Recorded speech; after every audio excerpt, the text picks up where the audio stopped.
Estelle, this is just for you. My friend told me about this book, The Quiltmaker's Gift, and since I can't be there in person to snuggle up on the couch and read stories with you, I thought I would make this video and you can get all comfy cozy on the couch, maybe with some pillows and blankets, and we could have story time together. Are you ready? Are you comfy yet? Okay, here we go.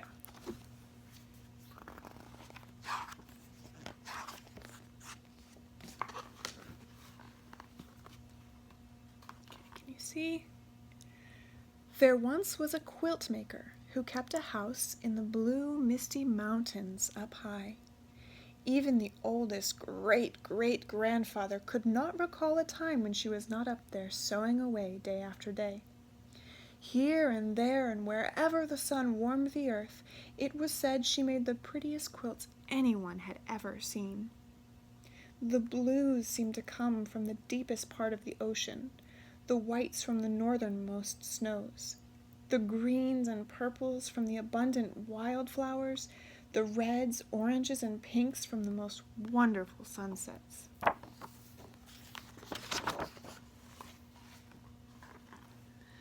Some said there was magic in her fingers, some whispered that her needles and cloth were gifts of the bewitched, and still others said the quilts really fell to earth from the shoulders of passing angels. Many people climbed her mountain, pockets bursting with gold, hoping to buy one of the wonderful quilts, but the woman would not sell to them. I give my quilts to those who are poor or homeless, she told all who knocked on her door. They are not for the rich.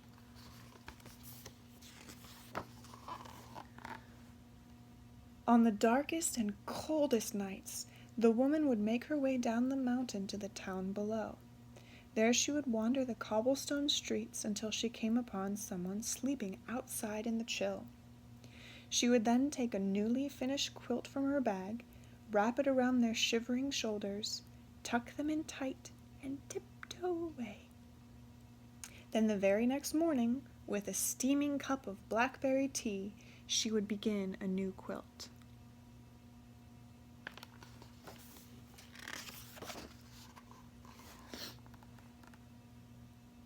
Now at this time there also lived a very powerful and greedy king who liked nothing better than to receive presents. The hundreds of thousands of beautiful gifts he got for Christmas and his birthday were never enough. So a law was passed that the king would celebrate his birthday twice a year. When that still wasn't enough, he ordered his soldiers to search the kingdom for those few people who had not yet given him a gift. Over the years, the king had come to own almost all of the prettiest things in the world. Throughout the castle, from top to bottom, in drawers and on shelves, in boxes and trunks and closets and sacks, all of the king's countless things were stacked.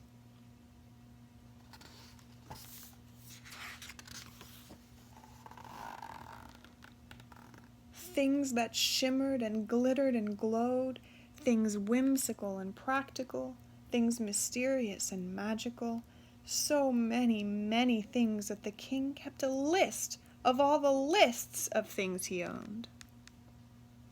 Whoa, look at all those things.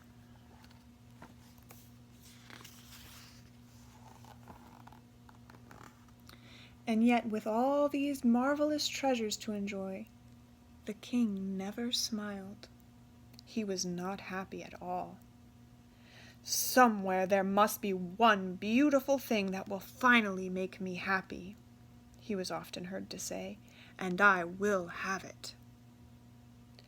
One day a soldier rushed into the palace with news about a magical quilt maker who lived in the mountains. The king stamped his foot. "And how is it that this person has never given me one of her quilts as a gift?" he demanded. "She only makes them for the poor, your majesty," the soldier replied, "and she will not sell them for any amount of money." "Well, we shall see about that," the king roared. "Bring me a horse and 1,000 soldiers." And they set off in search of the quilt maker. But when they arrived at her house, the quiltmaker merely laughed. "My quilts are for the poor and needy, and I can easily see that you are neither." "I want one of those quilts," the king demanded.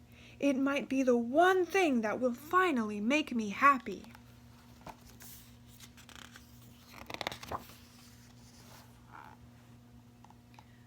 The woman thought for a moment. "Make presents of everything you own," she said, "and then I'll make a quilt for you. With each gift that you give, I'll sew in another piece. When at last all your things are gone, your quilt will be finished." "Give away all my wonderful treasures?" cried the king. "I don't give things away, I take them." And with that he ordered his soldiers to seize the beautiful star quilt from the quiltmaker. But when they rushed upon her, she tossed the quilt out the window, and a great gust of wind carried it up, up, and away.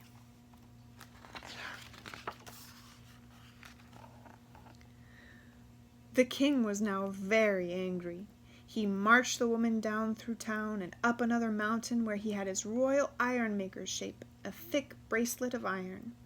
Then they chained her to a rock in the cave of a sleeping bear.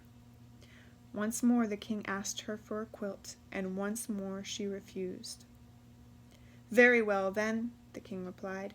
"I'll leave you here, and when the bear awakens, I'm sure he will make a very fine breakfast of you."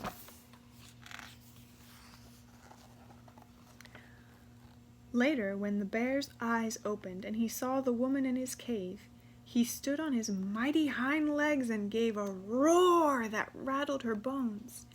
She looked up at him and sadly shook her head. "It's no wonder you're so grouchy," the quiltmaker said. "You've nothing but rocks on which to rest your head at night. Bring me an armful of pine needles, and with my shawl I'll make you a great big pillow." And that is what she did. No one had ever been so kind to the bear before, so he broke the iron bracelet and asked her to spend the night. Can you see he's gathering the branches? And she made him a pillow.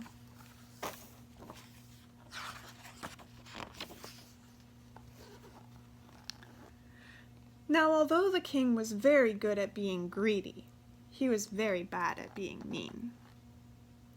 All that night he could not sleep for thinking about the poor woman in the cave. Oh my, what have I done?" he wailed. So he woke up his soldiers, and they all marched in their pajamas up to the cave to save her. But when they arrived, the king found the quiltmaker and the bear having a breakfast of berries and honey. That sounds delicious.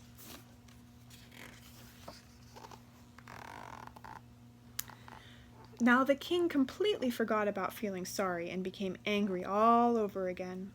He ordered the royal island makers to build an island barely big enough for the woman to stand on her tiptoes. Once again the king asked her for a quilt, and once again she said no. "Very well," the king replied.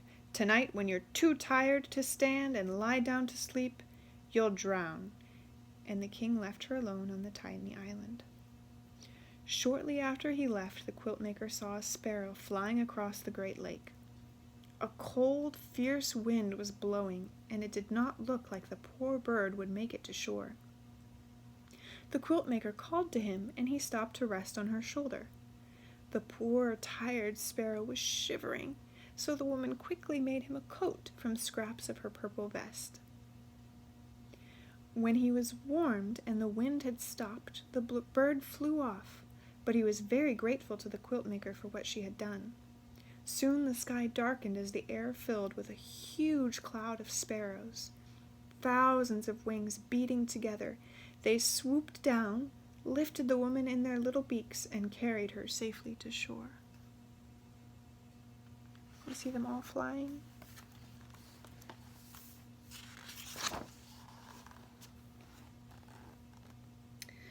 Again that night, the king could not sleep for thinking about the woman alone on the island. Oh my, what have I done?" he moaned. So he woke up his sleepy soldiers again, and they marched in their pajamas down to the lake to set the woman free.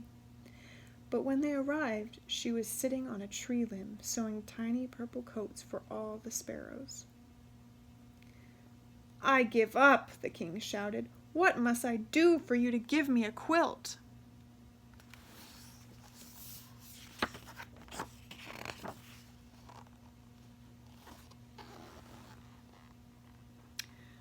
"As I said," the woman answered, "give away all of the things you own, and I will sew a quilt for you. And with each gift that you give, I'll add another piece to your quilt." "I can't do that," cried the king. "I love all my wonderful, beautiful things." "But if they don't make you happy," the woman replied, "what good are they?" "That's true," the king sighed, and he thought about what she had said for a long, long time, so long that weeks went by. "Oh, all right," he finally muttered. "If I must give away my treasures, then I must."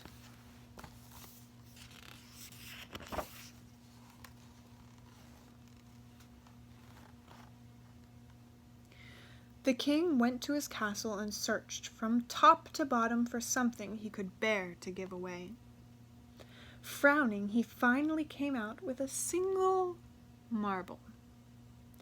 But the boy who received it smiled so brightly in return, the king went back for more things. Eventually, he brought out a pile of velvet coats and went about the town giving them to people dressed only in rags. All were so pleased that they marched up and down the street in a grand parade. Still, the king did not smile.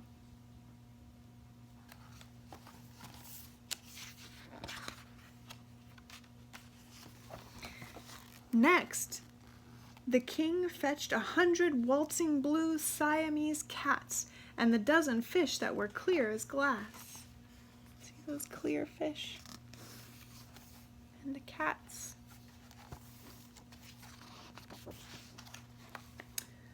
Then the king ordered his merry-go-round with the real horses to be brought out. Children cried with delight and cartwheeled around him, and just the smallest of smiles began to show on the king's face.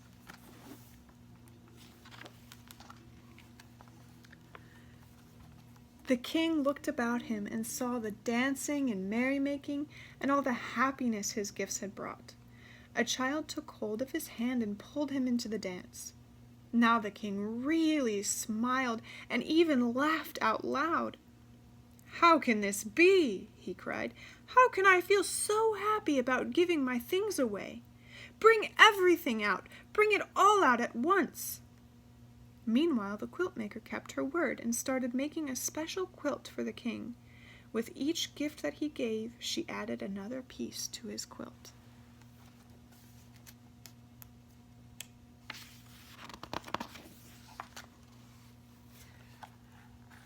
So the king kept on giving and giving. When at last there was no one left in town who had not received something, the king decided to go out into the world and find others who might be in need of his gifts. But before he left, the king promised the quiltmaker he would send a sparrow back to her each and every time he gave something away. Morning, noon, and night the wagons rolled out of town, each piled high with the king's wonderful things. And for years and years, messenger sparrows flew to the quiltmaker's windowsill as the king slowly emptied his wagons, trading his treasures for smiles all around the world. Here are some pictures of him giving away gifts all around the world.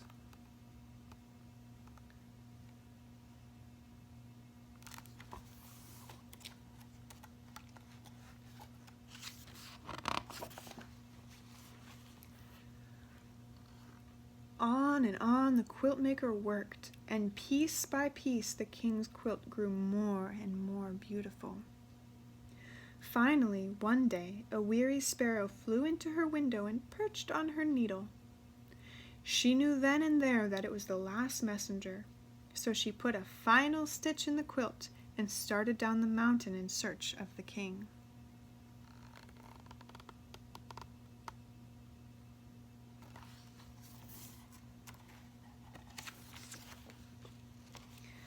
After a long search, she finally found him.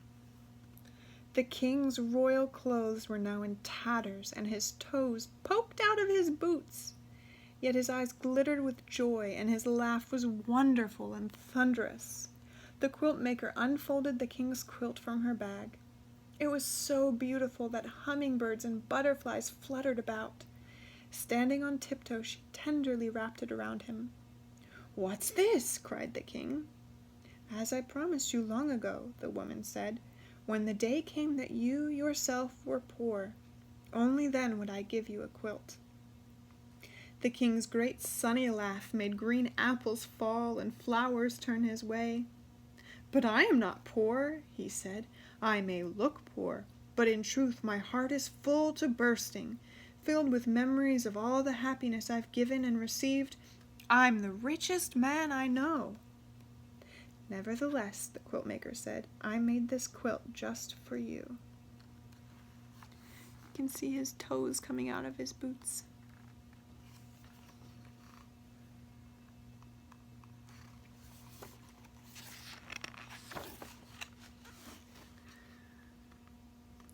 "Thank you," replied the king. "I'll take it, but only if you'll accept a gift from me. There is one last treasure I have left to give away. All these years I've saved it just for you." And from his rickety, run-down wagon the king brought out his throne. "It's really quite comfortable," the king said, "and just the thing for long days of sewing." From that day on, the king often came to the quiltmaker's house in the clouds. By day the quiltmaker sewed the beautiful quilts she would not sell, and at night the king took them down to the town. There he searched out the poor and downhearted, never happier than when he was giving something away. It's so beautiful.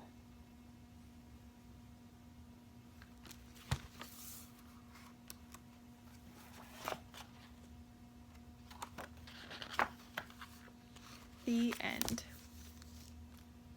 I hope you liked that story, Estelle. I love you so much.